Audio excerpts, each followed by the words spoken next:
Hello everyone, welcome to our clever. நான் உங்கள் பிரகாஷ். இன்றைக்கி நம்ம சேனலில் லேட்டஸ்ட் வெளியாக இருக்குது புதிய அறிவிப்பை பற்றி தான் பார்க்க போகிறோம். அதாவது புதிய ரேஷன் அட்டைதாரர்களுக்கு சூப்பரான அறிவிப்பு ஒன்று வெளியாக இருக்குது. ஸோ எல்லாருமே எதிர்பார்த்த ஒரு அறிவிப்பு அப்படின்னே சொல்லலாம். அதை பற்றி தான் இந்த வீடியோவில் முழுமையாக தெரிஞ்சுக்க போகிறோம். ஸோ அது தெரிஞ்சதுக்கு முன்னாடி இது வரைக்கும் நீங்கள் நம்ம சேனலை சப்ஸ்கிரைப் பண்ணாமல் இருந்தீங்கன்னா மறக்காமல் சப்ஸ்கிரைப் பண்ணிடுங்க. சப்ஸ்கிரைப் பண்ணால் மட்டும்தான் நான் போடுற ஒரு பயனுள்ள வீடியோ உங்களுக்கு நோட்டிஃபிகேஷன் வரும். ஸோ வாங்க இன்றைக்கி வீடியோக்குள்ளே போகலாம். ஃப்ரெண்ட்ஸ், மீண்டும் புதிய ரேஷன் கார்டு விநியோக பணி 12 மாதங்களுக்கு பிறகு தொடக்கம் அப்படின்னு சொல்லிட்டு ஒரு முக்கியமான அறிவிப்பு வெளியாக இருக்குது. அதில் என்ன சொல்கிறாங்கன்னா, தமிழகத்தில் கலைஞர் மகளிர் உரிமை தொகை திட்டத்தை செயல்படுத்துவதற்காக புதிய ரேஷன் கார்டு விநியோக பணி நிறுத்தப்பட்டது. தற்போது ரூ.1000 உரிமை தொகை திட்டம் சிறப்பான முறையில் தமிழகத்தில் செயல்பட்டு வருவதால் நிறுத்தப்பட்ட புதிய ரேஷன் கார்டு பணியை மீண்டும் தொடங்க வேண்டும் என பலரும் கருத்து தெரிவித்து வந்தனர். இந்த நிலையில் 12 மாதங்களுக்கு பிறகு புதிய ரேஷன் கார்டு அச்சிடும் பணி தொடங்கியுள்ளதாக பொருட்கள் வழங்க ஆணையர் ஹஷாய் மீனா முக்கிய அறிவிப்பு ஒன்றை வெளியிட்டுள்ளார். அதன்படி புதிய ரேஷன் கார்டுக்காக பெறப்பட்ட விண்ணப்பங்களில் தகுதியுள்ள 45,509 பேருக்கு ஒப்புதல் வழங்கப்பட்டுள்ளது. இந்த செய்தியை அவர்களின் செல்போன் எண்ணுக்கு குறுஞ்செய்தியாக அனுப்பப்பட்டு வருகிறது.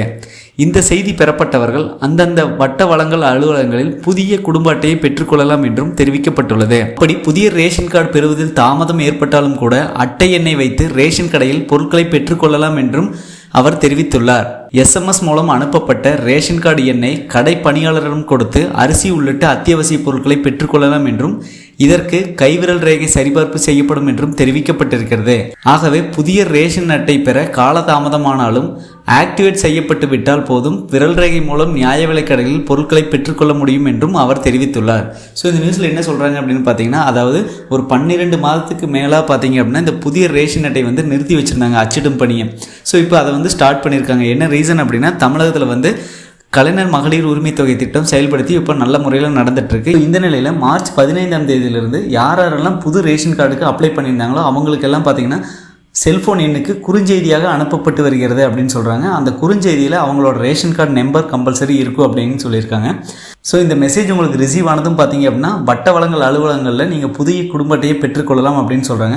ஸோ அப்படி கார்டு வரல அப்படின்னு வட்ட வழங்கல் துறையில் சொன்னாங்க அப்படின்னாலுமே ஸோ உங்களுக்கு வந்த மெசேஜை நீங்கள் ரேஷன் கடைக்கு எடுத்துகிட்டு போயிட்டு அங்கே இருக்கக்கூடிய ஊழியர்கிட்ட கொடுத்து நீங்கள் கைரேகை வச்சு சரிபார்த்து கொள்ளலாம் அப்படின்னு சொல்கிறாங்க. ஸோ கைரேகை வச்சு சரிபார்த்துட்டீங்க அப்படிங்கிற பட்சத்தில் உங்களுக்கு உங்களோட புதிய ரேஷன் கார்டு ஆக்டிவேட் ஆயிரும்.